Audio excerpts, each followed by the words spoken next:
on the news that many developers, like in BC and in Ontario, they're in financial trouble because of the high interest rate.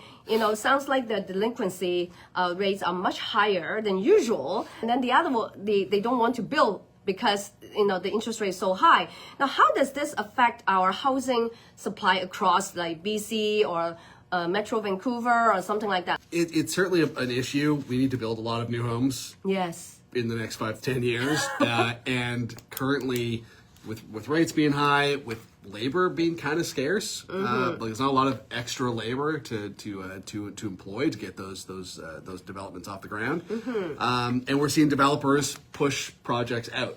So we had a really good year for starts. We actually had a record year for housing starts in 2023. But those are projects that were in development for years in the permitting process and the pre-construction process. I think we'll definitely see construction slow down in 2024 and 2025, and then hopefully pick up when rates come down. But it certainly presents a real challenge for the supply. Increase in supply. Yes, I read your article yesterday and about this employment rate, obviously the Canadian hourly wages has gone up. And how does this number, how does this number affect the speed of Bank of Canada lowering the rate and at what range? And because the BC unemployment rate is 5.6 and the Metro Vancouver one is 6.2, I mean, how does all this number affect their decision?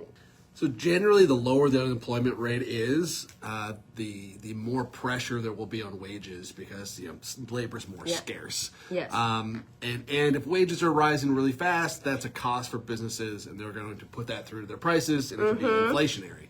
So what the Bank of Canada wants to see for them to start lowering rates is for the unemployment rate to come up a little bit, for employment to slow, wage growth to come down so it's not putting pressure on inflation, and that can give them a bit of a signal that it's okay for them to start cutting rates, enough slack in the housing market, that it's not going to reignite